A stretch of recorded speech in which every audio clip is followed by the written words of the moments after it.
Hi. So I was like really excited to sign up for this. I've like worked the nerve up to come here to Kick It and Create specifically so that I could like sign up for this because I was really excited about doing this. And I was really looking forward to it. And then I remembered I had to leave my house. So we were actually talking about this earlier. Illusion and delusion is like, it's a really powerful tool. So I had to you can convince people to do crazy things if they're delusional, right? It's a great mind trick. So I convinced myself that I was coming to an Introverts Anonymous meeting. And it worked. It got me here, right? So because it's true. Right, right. An introvert. So, but anyway, but I'm really excited. Like, I'm okay now that I'm on stage because I have the mic. I'm the one with the power.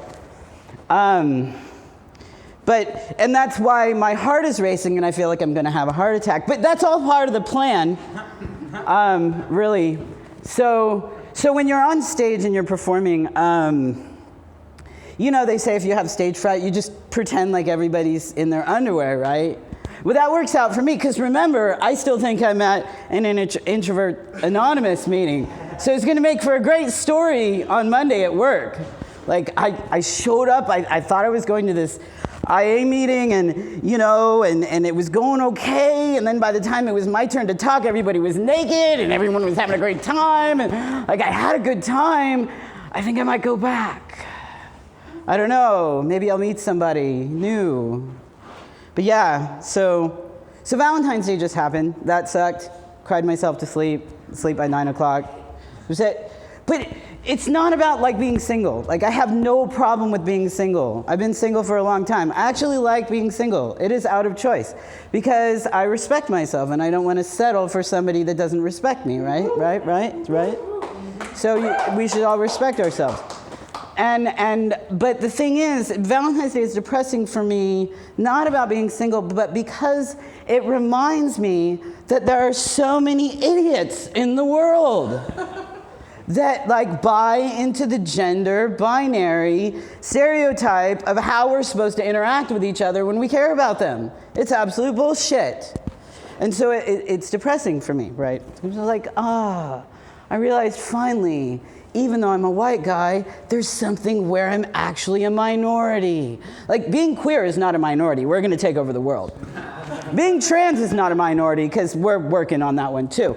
But, you know, being poly is still a minority. Like, being open-minded and willing to talk about boundaries and communicate is still a minority. And I don't understand why.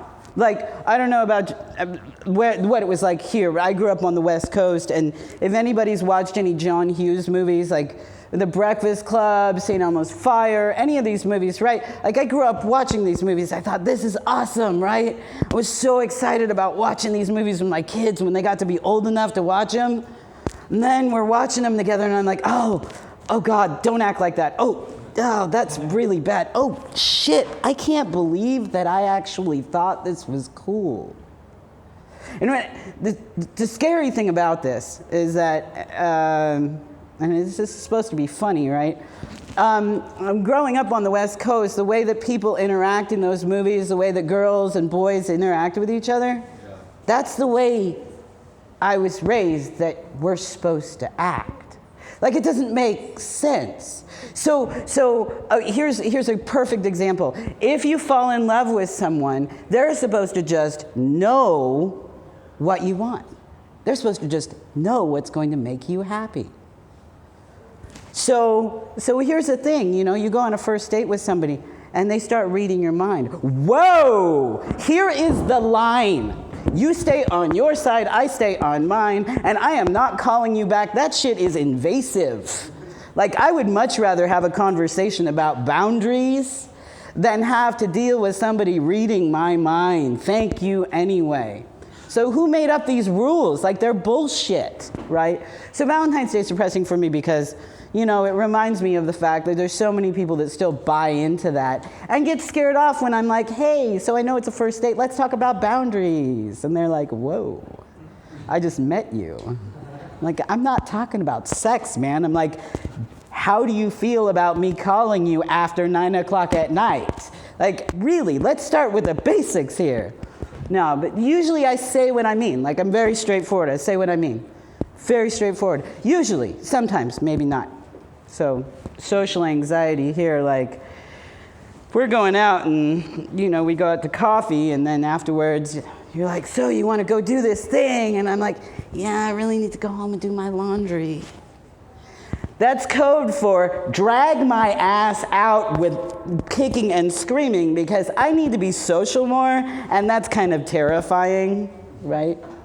But if I say no, I have a headache, that means no, bitch, I have a headache. So shout out to anybody that deals with chronic or silent illnesses.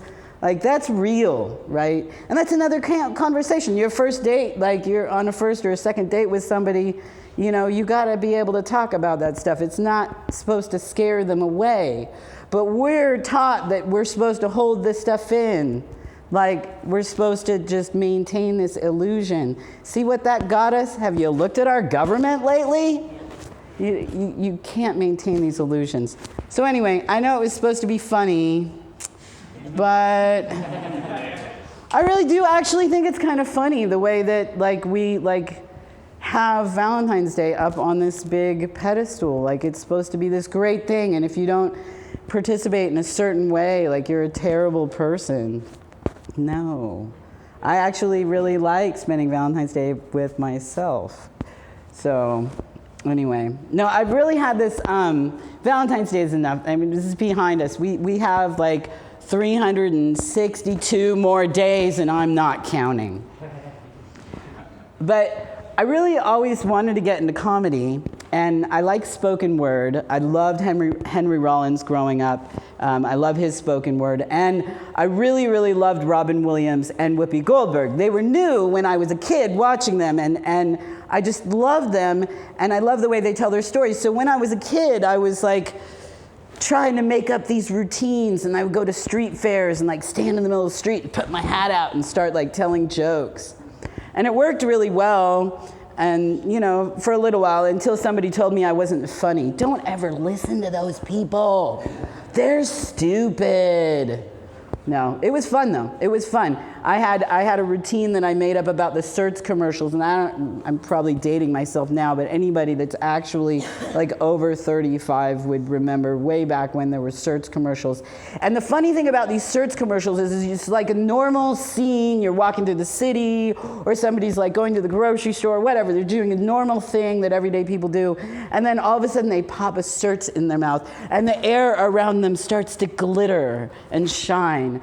And like within 30 seconds, they meet the love of their life, and everything's wonderful, and it's like a fairy tale ending. I'm like, man, I want that candy, because that's the secret to my happiness right there. You just like find the person that you think is the greatest person on earth, pop up right behind them, and just pop a Certs in your mouth, and just wait.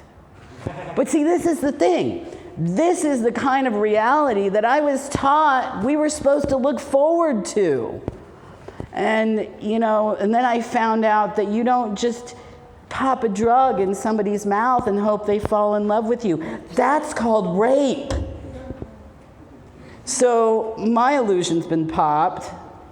And so I decided, you know what, I really don't like coercion, and I'm going to follow my own rules. So I made a rule with myself about 6 years ago that I wasn't going to have sex with anybody if they had been drinking, unless we were in an established relationship and we'd already talked about it before we started consuming alcohol.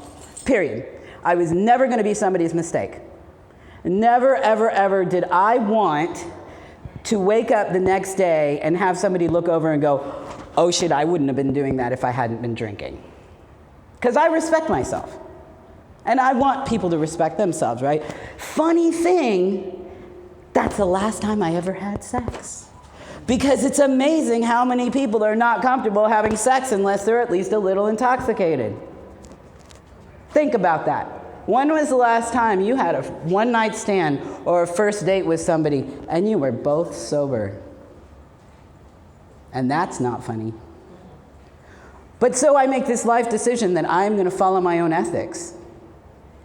And what's funny about it is how many people are frightened by it, which means that it needs to get talked about more. So, like, I am really strong in my beliefs, and I thought about going into ministry. I've done sermons at my church and everything, and I even thought about going into debt and going back to school to do this.